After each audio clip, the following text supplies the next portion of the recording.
আমাদের খোকন স্টাইরি চ্যানেলের সকল প্রকার পাঠ গল্প দেখতে আমাদের চ্যানেলটি সাবস্ক্রাইব করে পাশে থাকা বেল আইকনে ক্লিক করে অল নোটিফিকেশন অন করে দিন। সেই মানুষটার জন্য যাকে এক বুক দুঃখ দিয়ে ছেড়ে গিয়েছিল। কিছু কথা ছিল আমার।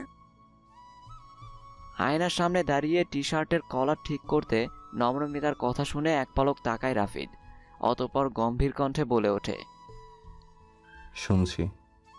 আসলে আমার কিছু জিনিস লাগতো, খুব প্রয়োজনীয়। রাফিদ চোখ ঘুরিয়ে তাকায় রুমের টিকটিক শব্দে ঘুরতে থাকা ঘড়ির দিকে। মাত্র 8টা বাজে। 5 মিনিটে চেঞ্জ করে নিচে এসো, সব বেশিক্ষণ খোলা থাকবে না। আমি রেডি আছি, চলুন।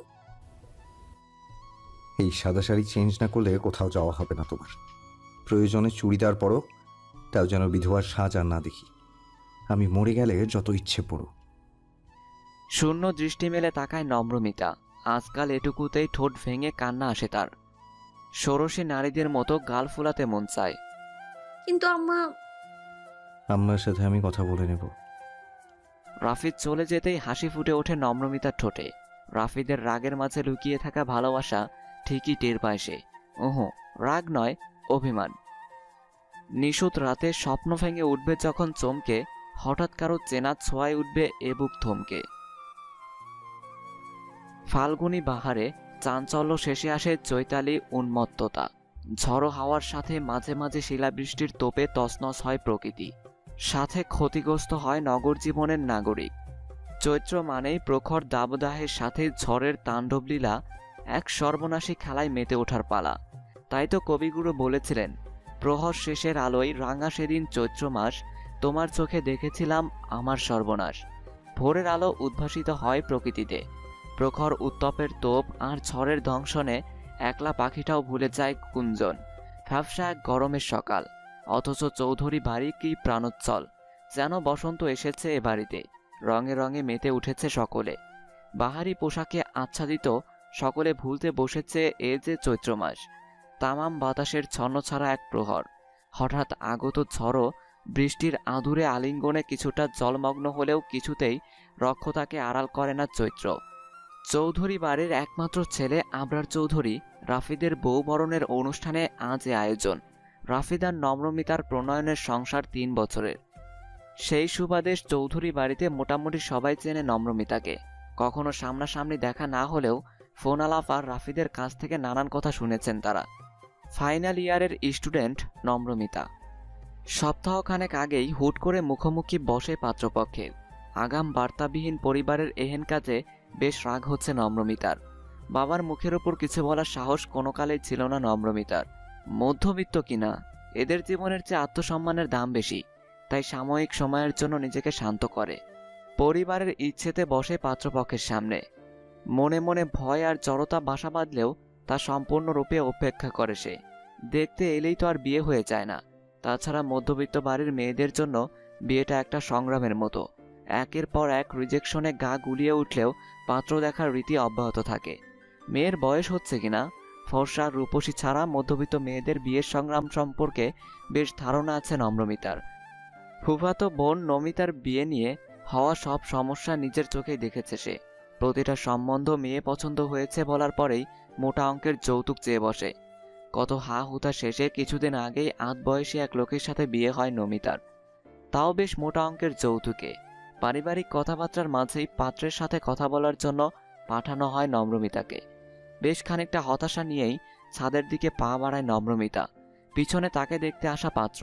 এতক্ষণে একবারের জন্য পাত্রের দিকে চোখ তুলে তাকায়নি নম্রমিতা। পাশাপাশি বেশ খানিকটা দূরত্ব, ছাদের রেলিং ঘেঁষে দাঁড়িয়ে আছে দুজনে। নীরবতা ভেঙে খানিকটা কেসে ওঠে পাত্র।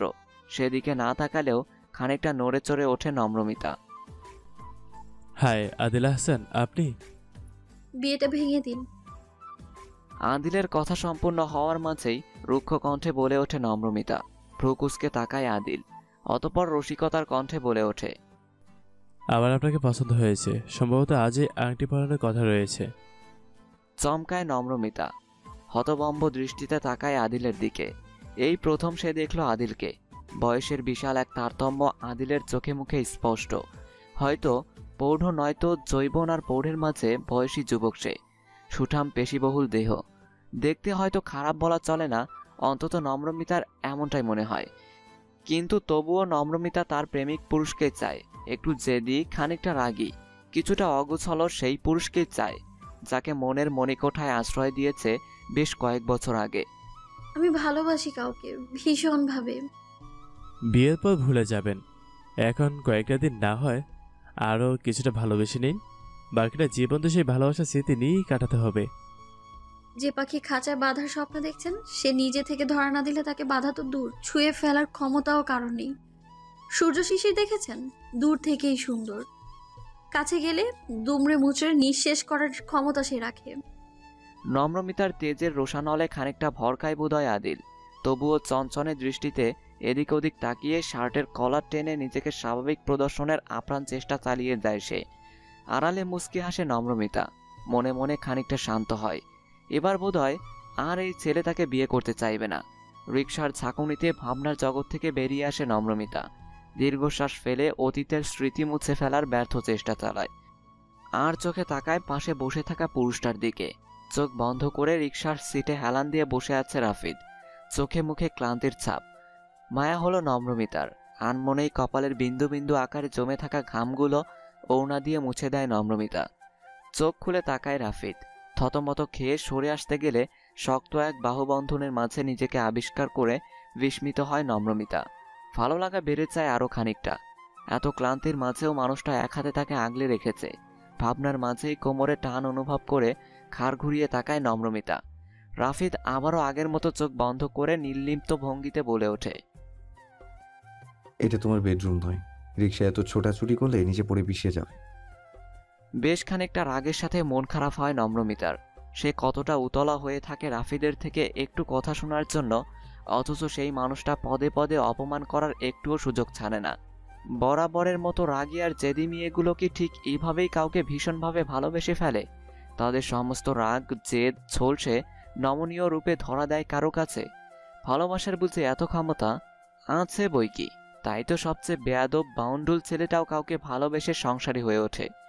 জেদি অহংকারী মেয়েটাও স্বামীর সংসারে শত অপমান মুখ বুজে পড়ে থাকে। ভালোবাসার সংজ্ঞা এক এক মানুষের কাছে এক এক রকম।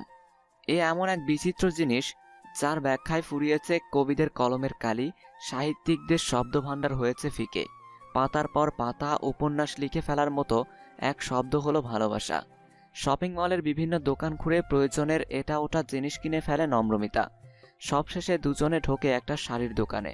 নিত্যদিনের ব্যবহারের কয়েকটা সুতির শাড়ি পছন্দ করে নম্রমিতা। সেগুলো প্যাকিং করতে বলে নম্রমিতাকে রেখে রাফিদ যায় অপর পাশে। বেশ কিছুক্ষণের মাঝেই কয়েক জোড়া চুড়িদার আর জামদানি শাড়ি নিয়ে আসে সাথে করে। অবাক হয় নম্রমিতা, এত জিনিস একসাথে কেনার ইচ্ছে তার ছিল না। কিন্তু রাফিদকে এই মুহূর্তে কিছু বললে সে শুনবে না, এ বিষয়ে শতভাগ নিশ্চিত নম্রমিতা। শপিং সেরে বেরোতে বেরোতে রাত 11:10 বেজে গেছে। দোকানপাট প্রায় সব বন্ধের মুখে, কিছু দোকানের ঝাঁপ ফেলাও শেষ। KFC যাবে নাকি ডোমিনোস? কোথাও যাবো না, বাড়ি চলুন। দেখো নম্রতা, এত প্যাচাল ভালো লাগছে না। আমি খুব ভালো করেই জানি তোমার হয় পিৎজা নয়তো KFC চিকেন খেতে ইচ্ছে করছে। বাইরে বের হলে এগুলো না খেলে তোমার মন ধরে না, মনে নেই? থামে রাফিদ, পুরনো কথা সে মনে করতে চায় না। এই মেয়েটা আস্ত এক নেশালো নীল বিষ, যা স্বেচ্ছায় পান করে সে ক্ষণে ক্ষণে মরছে, আমারও মায়ায় জড়াচ্ছে। আজকাল রোজ সকালে নিয়ম করে সে চা নয় বরং 1 কাপ করে নীল বিষ পান করে। ব্যথা হয় তবুও পান করে। এ যে বড্ড নেশালো কারো ছোঁয়ায় বানানো। বাদ দিন না প্লিজ, এভাবে রাস্তায় না দাঁড়িয়ে থেকে বাড়ি চলুন। রাগী দৃষ্টিতে তাকায় রাফিদ নম্রমিতার দিকে। এর একটা বিয়ের পরের দিন সকাল থেকেই হচ্ছে, আর তরতর করে বেড়ে চলেছে প্রতিনিয়ত। যতবারই নম্রমিতার সাথে কথা বলছে রাগটা আরও খানিকটা বাড়ছে, তবুও তা যথাসম্ভব গিলে ফেলার চেষ্টা করে রাফিদ। কিন্তু বর্তমানে আর সম্ভব হচ্ছে না। সমস্ত রাগ উগলে দিতে ইচ্ছে করছে নম্রমিতার উপর। অতপর দাঁতে দাঁত চেপে রাগী কণ্ঠে বলে ওঠে, আপনি আপনি করে এত সম্মান দেখাতে গিয়ে বলেছি। অপরিচিতদের আপনিই বলতে হয়। আমি অপরিচিত? অবশ্যই তাই, চেনামুখী অপরিচিতর মুখোশ। মানে? উপরওয়ালা এত বড় একটা মাথা দিয়েছেন, অথচ বুদ্ধি দিতে কি ভুলে গিয়েছেন নাকি? নম্রতা, রাগাবে না আমাকে। এর ফল অনেক খারাপ হবে কিন্তু। এই যে তুমি কথায় কথায় নম্রমিতা নম্রমিতা করে চিল্লাচ্ছ, এটা ঠিক তাই না? শুধু আমি কিছু বললেই আমার দোষ। আমি তাকে ভালোবেসে নম্র ডাকতাম। এখন বাসো না? জানি না, হয়তো ভালোবাসা মরে গেছে কারো পিঠ খুঁটে অপমানে। সে অপমান করেছিল বুঝি? করনি বলছো? তাই তো মনে হয়। নীরবে সরে যাওয়াকে অপমান তো আর বলা যায় না। রাগে ফুঁসে ওঠে রাফিদ। ইচ্ছে করছে ঠাটিয়ে দুটো চল লাগিয়ে দিতে নম্রমিতার গালে, কিন্তু সে পারে না। এই গালেই তো আদুরে চুম্বনের স্বপ্ন দেখিয়েছিল সে। আদর ছাড়া সেখানে আঘাতের স্পর্ধা যে তার নেই। কিভাবে এতটা ভালো সে বাসলো নম্রমিতাকে? নম্রমিতা কি জানে সে কতটা উতলা হয়ে মাঝরাত পর্যন্ত জেগে দু চোখে ভর করে দেখে থাকে? সে কি জানে বেঘরে ঘুমানো তাকে রোজ রাতে নিয়ম করে কেউ উষ্ণ ছোঁয়া দেয়? কপালে ছড়িয়ে পড়া অগোছালো চুলগুলো খুব যত্নে গুছিয়ে কেউ চুম্বন আঁকে ললাটে। রাফিদের মনে পড়ে কোনো এক বিকেলের কথা। নম্র, বিয়ের পর তোমার ওই ঠোঁট দুটো আমার হবে। এই এই তুমি আবারও শুরু হয়ে গেছো। অশুভ অশুভ কথা না বলে কি চলে না তোমার? ইস, কি বলছো? এইগুলোকে বলে রোম্যান্টিক। শুধু রোমান্স হবে, রোমান্স। বলেছিল তোমাকে। আমি যদি কিস করতে না দিই তখন? অপেক্ষা করব, প্রয়োজনে জনম জনম অপেক্ষা করব তোমার সম্মতির। পাখি যেদিন নিজে থেকে আসবে আমার খাঁচায়, একেবারে বুকে টেনে নিব।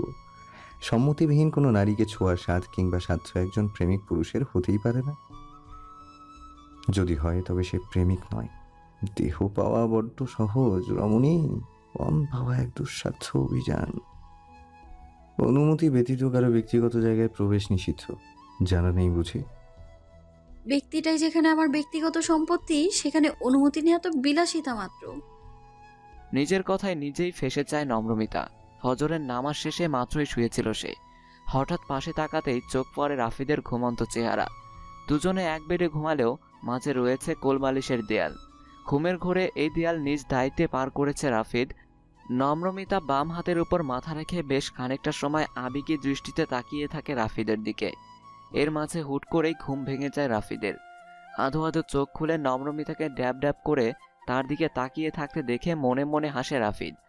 অতপর আগের মতোই চোখ বন্ধ করে দুষ্টমি করে কথাটা বলে। নম্রমিতাও যেন কোনো এক ঘোরের মাঝে ডুবেছিল। হুট করে রাফিদের কথার এমন এক উত্তরে সে ভেবেচিন্তে দেয়নি। অজান্তেই বলে ফেলেছে। কি বলেছে খেয়াল হতেই নড়ে চড়ে ওঠে নম্রমিতা। লজ্জায় নিজেকে লুকানোর বৃথা চেষ্টা চালিয়ে রাফিদের দিকে পিঠ করে শুয়ে পড়ে।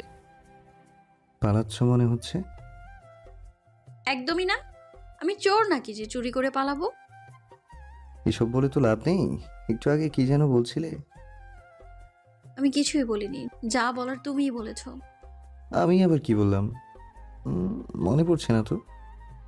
চোখ ছোট ছোট করে তাকায় নম্রমিতা। অতপর রাফিদের দিকে খানিকটা তেড়ে এসে বলে ওঠে।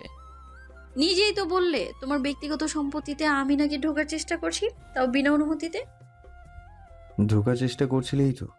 ভাগ্যিস আমি জেগেছিলাম, নয়তো যেভাবে ড্যাব ড্যাব করে তাকিয়েছিলে, কখন না জানি আমার মনের জায়গা দখল করে বসে থাকতে। মোটেই না, এত শখ নেই আমার। নম্রমিতার মুখ ভেঙচি দেওয়া দেখে ভ্রুকুচকে তাকায় রাফিদ।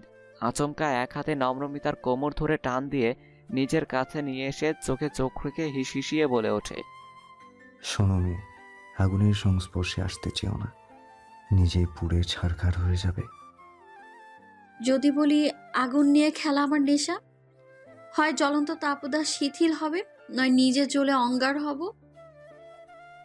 সকালের নাস্তা নম্রমিতা নিজেই বানায়। আনোয়ারা হাতে হাতে কিছু এগিয়ে দিতে চাইলেও নাছরমান্দার মতো পিছনে পড়ে থাকে নম্রমিতা।